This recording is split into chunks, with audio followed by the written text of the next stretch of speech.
Can you believe what we're hearing, Falcons fans? Are we truly supposed to just accept that a player taken fourth overall, a player who gave us a glimpse of absolute superstardom in his rookie year, could now be on the trade block? The very idea feels like a punch to the gut, a confusing twist in an offseason that was supposed to be about stability and building around our new quarterback. How do you process the notion that Kyle Pitts, the man with the limitless ceiling, might be wearing another team's colors next season? It's a question that's been buzzing through the airwaves and across social media since Jordan Schultz of Fox Sports dropped a bombshell report. Multiple NFL teams have reportedly reached out to the Atlanta Falcons, expressing interest in a potential trade for our star tight end, Kyle Pitts. Now, before we all panic and start smashing our keyboards, Schultz did clarify that the Falcons, for their part, would prefer to keep the former Pro Bowler. But here's the kicker. They'd only even consider listening to offers if they involved at least a second-day draft pick. A second-day pick for Kyle Pitts. Let that sink in for a moment. This news hits us just as the Falcons are gearing up for the next phase of their offseason. As of May 27th, the team is back on the field, pads on, for the first week of organized team activities.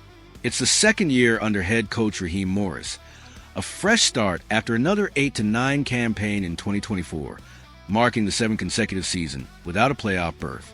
Despite that frustrating record, the offense actually showed signs of life, climbing into the top 10 in the league in yards under the new coaching staff, even with a carousel at quarterback featuring veteran Kirk Cousins and rookie Michael Penix. The team has been aggressive, even audacious, in the 2025 NFL Draft, trading up again in the first round to snag Tennessee edge rusher James Pierce Jr., after already selecting Georgia linebacker Jalen Walker earlier in the same round. It felt like a team on the rise, making bold moves to solidify its future. And now this. Let's rewind a bit and talk about the enigma that is Kyle Pitts. When the Falcons drafted him fourth overall in 2021, the hype was astronomical. He was touted as a unicorn, a tight end with the speed and receiving prowess of a wide receiver, a mismatched nightmare for any defense. And for one glorious rookie season, he lived up to every bit of that hype. 68 receptions, an astounding 1,025 receiving yards, and a touchdown on 110 targets. He became only the second rookie tight end in NFL history to eclipse the 1,000-yard mark, earning a Pro Bowl nod in the process. We all saw it. We all believed. The future was bright, paved with Pitts' highlight reel catches. But since then, the narrative has shifted.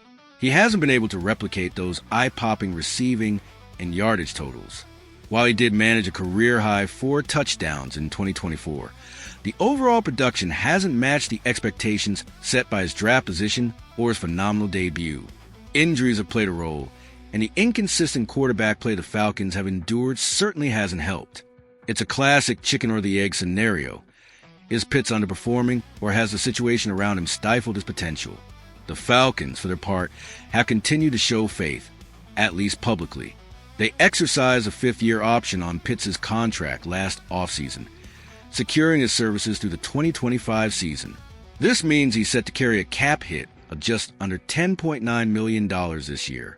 However, and this is a crucial detail, he doesn't currently have a contract extension that would keep him in Atlanta beyond 2025. This lack of a long-term commitment, combined with the trade rumors, paints a picture of uncertainty. So why now? Why would teams suddenly be calling about Pitts? And why would the Falcons even entertain the idea, even if only hypothetically?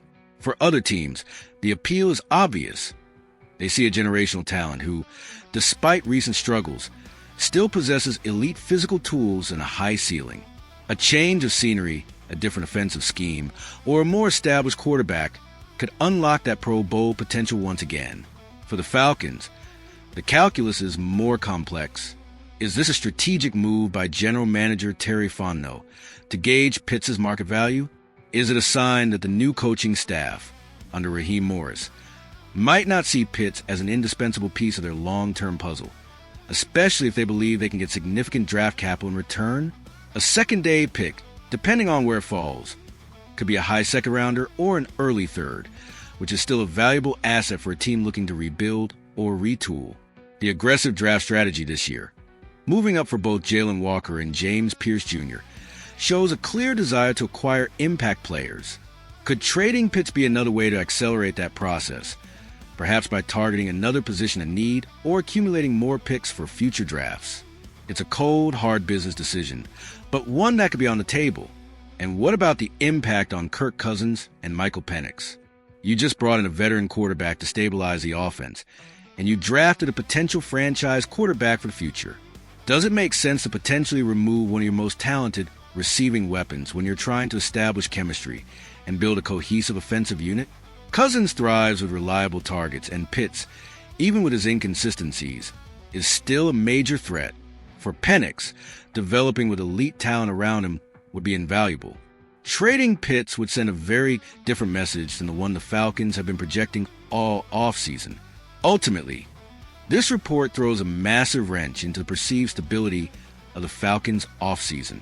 It forces us to confront the uncomfortable truth that even highly drafted, immensely talented players can become trade commodities if their production doesn't align with expectations or if the team's strategic vision shifts. While the Falcons' stated desire is to keep Pitts, the fact that they're even listening, even setting a price, tells us that nothing is truly off limits. This isn't just about a player. It's about the identity of this team, the direction they're heading, and whether they're willing to make a truly shocking move to get there. So, what do you think, Falcons Nation? Is trading Kyle Pitts an unthinkable betrayal of potential, or a shrewd business decision that could benefit the team in the long run? Should the Falcons hold on to their unicorn, hoping he finally breaks out with Kirk Cousins at the helm, or should they seize the opportunity to acquire valuable draft capital? Let me know your thoughts in the comments below. Don't forget to hit that like button if you found this discussion insightful, and subscribe for more in-depth Falcons analysis.